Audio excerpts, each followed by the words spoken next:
remember Meryl Streep coming up to me at the Golden Globes and saying, "You forgot the sleeve of your dress." Hi everyone, I'm Sigourney Weaver and I'm going to be taking you through my life in pictures.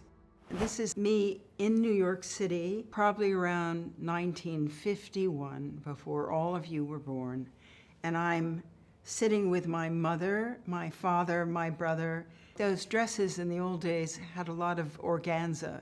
So I think this is probably the first time I got to wear one of those dresses. I think I might be 2 or 3. I personally loved growing up in New York. I often meet people who go, "Oh, you had to grow up in New York." Yeah, I did. My father was running NBC, so I got to go over to Rockefeller Center. I got to see the show for free. And I remember going to the first TV broadcast of Peter Pan with Mary Martin. I got to go on the set. Look at me, way up high, suddenly here am I on fire. This is a shot from the set of Alien. It was more or less my first film, and we're at the end of it because I'm wearing my spacesuit, and that's a very young, rebellious-looking Ridley Scott. It's pretty cool. It's a pretty cool picture. I've never seen it before.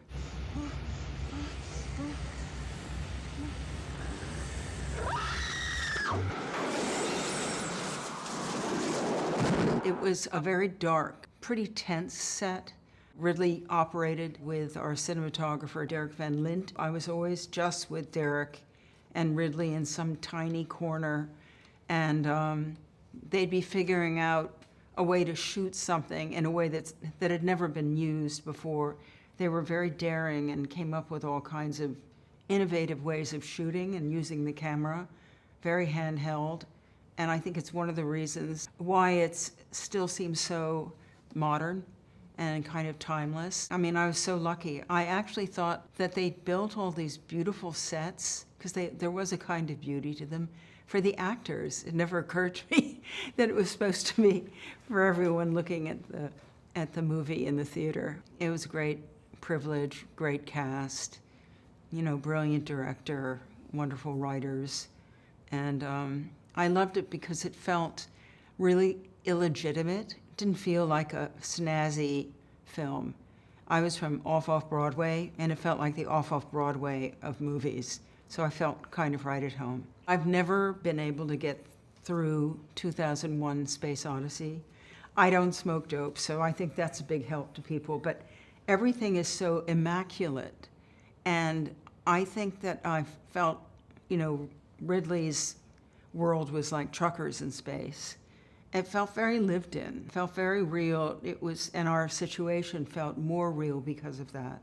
I did think it was pretty funny that they built all these consoles for us where we sat at the beginning, but you never got to really use the buttons or anything. I thought, oh, it's so cool, you get to really pretend. No, here, the buttons would be over here and the camera would be there, so you had to do fake buttons. I just thought that was the funniest thing. And there'd always be some prop man hidden, you know. You're supposed to be alone, for instance, at the end. There'd always be a prop guy hidden with some little wire doing this, you know. So it was just kind of a wonderful new world for me.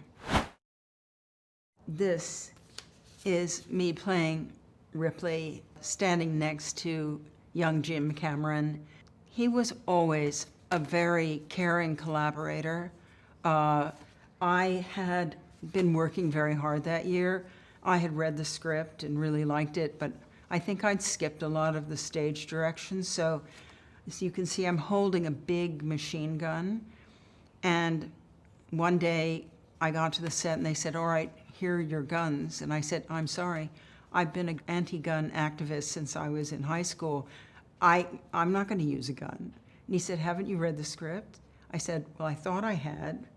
And of course, he then gave me a machine gun, blanks, told me to go out into this field and shoot off a few rounds. I'm still anti-gun, proudly anti-gun. This is a picture of me and the alien queen in our big battle at the end where Ripley's in the power loader. I mean, it's such an amazing creature that he created, and it had at least 2 puppets inside it, and it was enormous, bigger than this room. and just getting it to move around really felt alive to me. It was really fun to be part of that mammoth battle. Jim wrote the most amazing script, and it was all about Ripley, and she was kind of an outcast when the film begins because no one will believe her. And she's also, I think, very traumatized by these experiences. So she's, an explosion waiting to happen. I just think the whole thing was so beautifully structured and organized as only Jim Cameron can. I think that once she finds Newt, the little girl, who's also had experiences with this creature, that she does, moves her into a whole different gear. And she becomes the mother, the fierce mother. And so this is a great battle between two fierce mothers.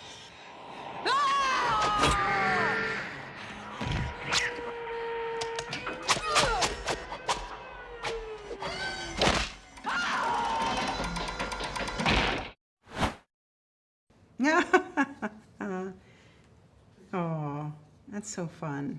This is my character in Ghostbusters, the first one, Dana, with our wonderful director, Ivan Reitman. I think I might be seeing the terror dogs in my refrigerator for the first time.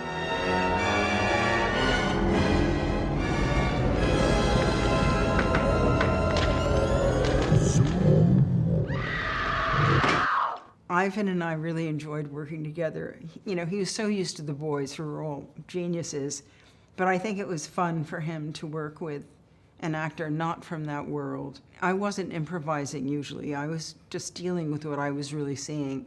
So I can see that he's trying to help me see what I'm supposed to see and find a balance between seeing the supernatural but keeping it real. And then this one, my possessed character, Zool, chatting up Rick Moranis. I am the Keymaster. I am the Gatekeeper.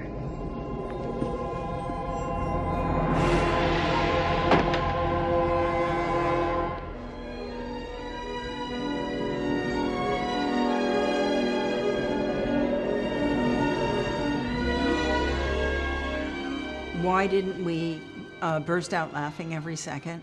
He's a great comic actor, but he's also a great actor, and we were both of us in character. I mean, we might have been playing strange and ridiculous things. You're too much in your world to fall out of it laughing. So, that was sort of easy. I've never seen this picture before, but it's fun. I didn't realize that I was manipulating him a bit. Clearly, I want something from him, and I hope I got it.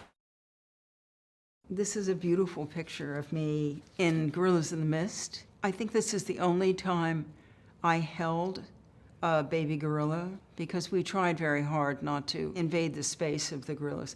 I was, however, covered with young gorillas all the time. I was out with Diane Fossey's Group 5. They would be pulling my braid and urinating on me and trying to get my food out of my knapsack. And I mean, it was kind of when I was covered with these babies that I thought, it might be fun to be a mother.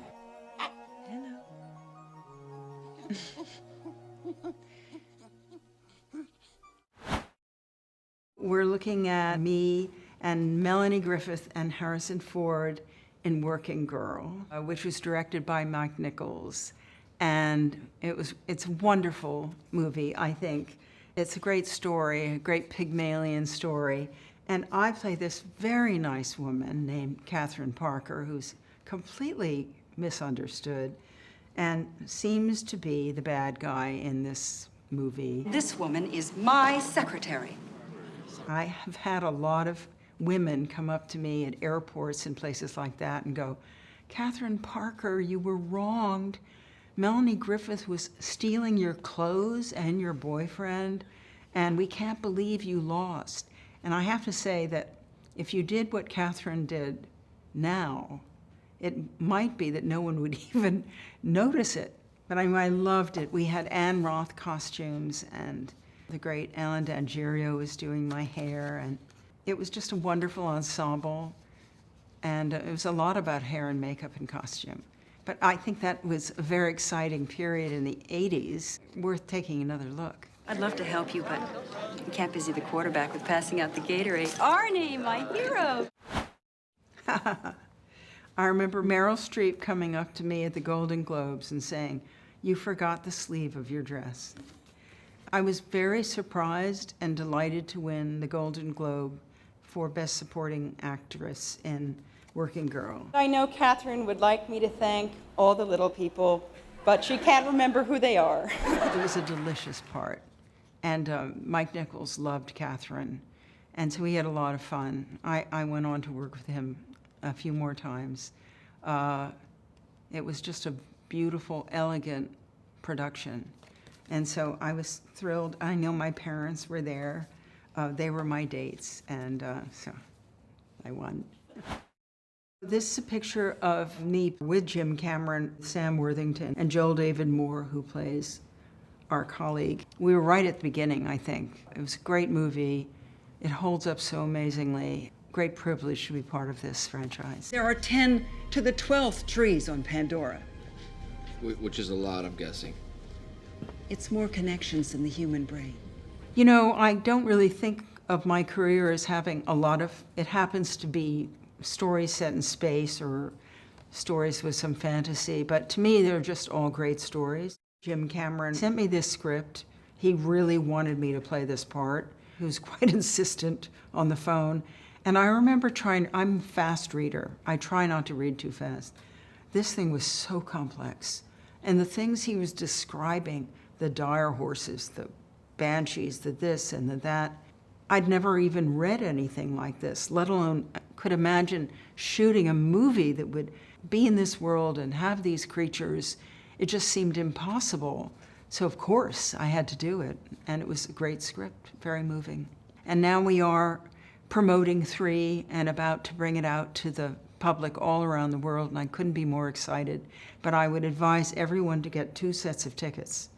The first time just to see it, but you won't believe what you see. It's so amazing. So you have to buy a second set of tickets so you can go and really see if what you saw is real, and it will seem real again.